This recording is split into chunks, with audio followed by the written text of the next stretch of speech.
Hey guys, Kamina the coach here. Welcome back. So today, just an update, and I would like for you to try not to take it on yourself. I feel like it's natural for us to compare ourselves up next to other people. So please don't take this video as advice. It's just me sharing what's going on with me. Um, if you take anything from this video, please take that um, getting in tune with your voice and your truth and your higher self is your biggest goal. Um, that's what you're aiming towards. To be able to hear your higher self, the divine inside of you, speak to you, and to be able to honor that. I really feel like those of us who are so deeply wounded, that is what we're heading towards, or that's what we're moving towards. That's our goal. So, Kamina the coach here. If you haven't been following my channel, then let me update you. I worked overseas for 10 years. The channel was mostly focused towards helping people get ready to move overseas and sharing spiritual tips or psychological tips that will help you get your mind right to get overseas, because a lot of times it's just our mind that is holding us back. So since COVID, March of 2020, I have come back to the United States and rededicated the channel more to my adoption journey. Sorry, I'm doing laundry right now. That's why I keep looking up situational awareness. But yeah, so I am an adoptee. I'm a late discovery adoptee. I didn't find out until I was 32. I'm biracial. I identify as African American, and I was adopted by a racist white family. So I did not, I don't know, or I didn't know my family, any of my biological family, and I found all my family in 2021. And it's not like it is on TV. It's been it's been a tremendous upheaval for me, and so it has been a lot of work to try to figure out what's next. How do I thrive instead of just survive? So that's what the channel is about now. All of that stuff aside. So I've been using sacred plant medicine to assist with my psychotherapy, to loosen up the amygdala. So so this chemical that I've been working with, this a sacred medicine, is it mimics the serotonin in our brain. So it actually fits in the serotonin receptors in our brain better than serotonin does.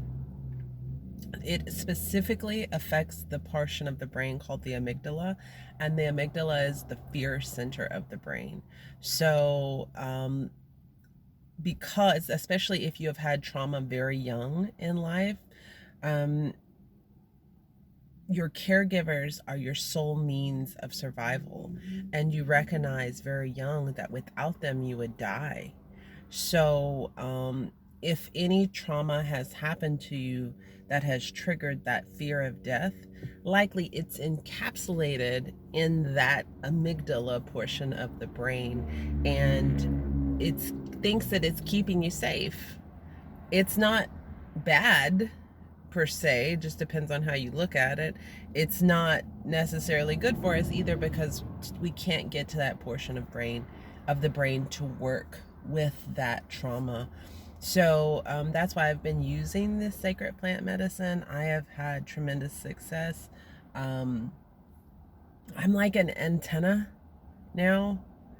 I gotta be honest, it's a little frustrating, and that's why I'm really working on trying to hone my skills at erecting an energetic boundary around myself to protect myself from energy that's not mine, and then just messages that my higher self, like, it's just so much information that my higher self wants to tell me, and like all of these lessons, it's been a lot. It's been a lot, all good for me. Let me say that. It's all been good for me, and as a result of working with these sacred plant medicines, I am able to see how things are happening for me instead of to me. And I know it's very cliche sounding, but I'm telling you, the work that this ancient medicine, that this ancient sacred medicine has done for me has been spectacular. I would like to say it's just one tool in my toolbox. It is not a miracle cure. It is not the end all be all, but it is a really, really powerful tool. And without it, I don't know how long it would have taken me to get where I am right now. Having said all that, so I had a brief, fiery romance that taught me a lot. The really big thing that it taught me was to hold on to myself. I have discovered in a very uncomfortable way that I'm very quick to do away with my love affair with myself when other people start to come in my life. And that's and I believe that was what that fiery moment in time was to teach me. Also to teach me to trust myself and trust that inner voice. And so that's where we're at right now. So I have fired my therapist. Why? So I did a cord cutting ceremony at her behest, something she suggested to me, and it had really it had an effect on me that she didn't anticipate, because she's not an adoptee and she is not as adoption informed as she thinks she is. How can you know when you're not? So part of what I had to work through was the anger that I had towards her for not knowing, and then kind of spilled over to the rest of the world as well, being angry at the world for the world not understanding how evil and how just how cynical, and just I don't know, there's really not a good word for what adoption does to kids of color who are adopted into families who refuse to expose them to their culture of origin. Sorry. So that was the first time, and that was a lot. I know that was happening for me. I know that I needed to learn to work through that. Then last week, so I'm pretty strapped. It's expensive to live here in Arizona, by the way. I'm paying 3 times the rent that I was paying when I was living in South Carolina. It's worth it, but I'm strapped a lot. I'm strapped for cash a lot. So my first month of therapy, I got a bill that said 0. So I should have asked, and I knew that I should have asked. And the message came to me to ask many times, and I ignored it. So I didn't ask, and then the second month rolled around, and I got a bill that's double 2 months, because I don't know. I didn't ask. I don't care. I don't care. So what would happen for me is, first of all, it's like December 5th. Holidays are really hard for me. So it was really important for me to be able to stay busy these holidays. So my birthday is January 16th.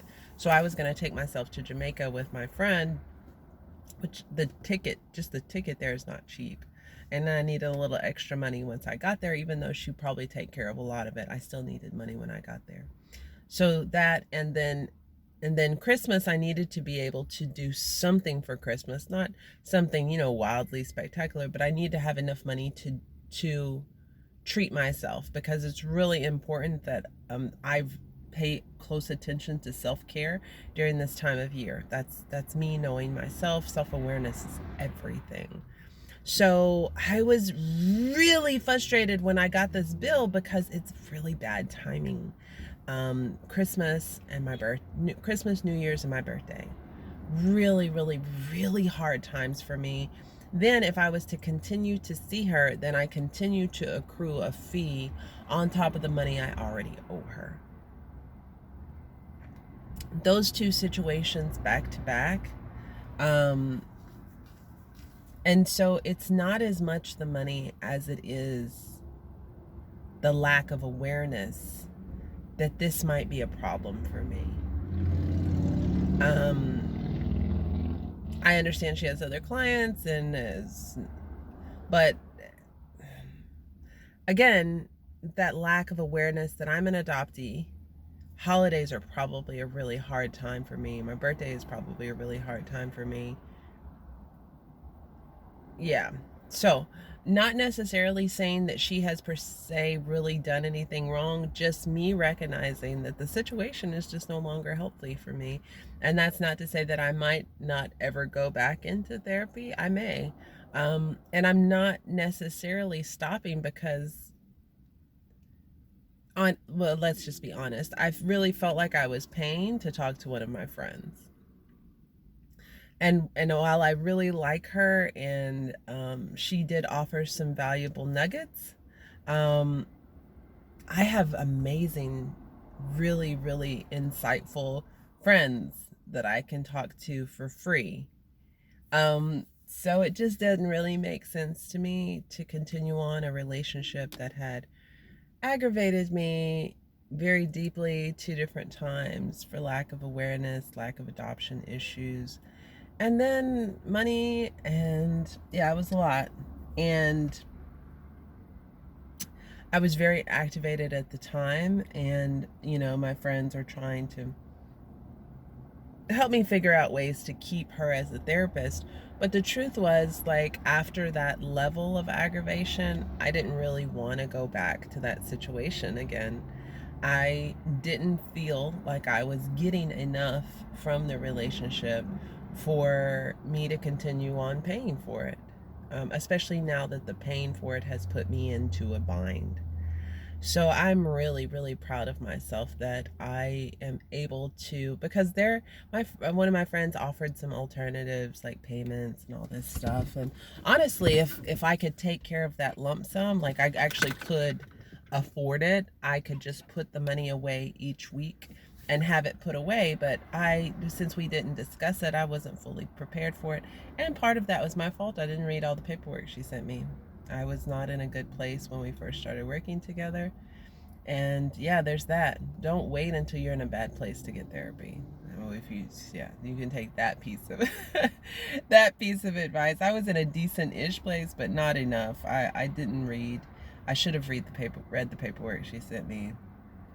And again, I'm not mad at her. I'm mad at society for not educating people more about adoption crap. It's not her fault.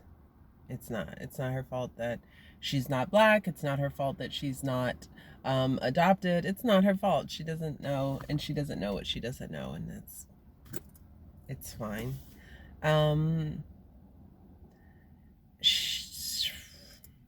What else? What else is there to say about it? So I will continue to focus on integration from the sacred plant medicines that I've been working with. Probably another 3 weeks, and I'll do another big ceremony. I am going to start cultivating for myself and future clients, because I want to know where the plants have come from, the cleanliness, with the intention with they were cultivated. So that's where I'm at right now. That's what I've got going on. If you don't do anything else with your healing journey, learn yourself. Learn yourself. Self-awareness is everything. Learning to listen to your higher self. Learning to quiet that ego. Those are big, big things for me. And again, things that I knew logically, but the plant medicine really helped me solidify overall. So that's it. I've been rambling for 15 minutes now. So I am Kamina the coach, sending you love, light, peace, and joy, holding you in my love and light. If you need me, feel free to reach out. And until next time, Peace.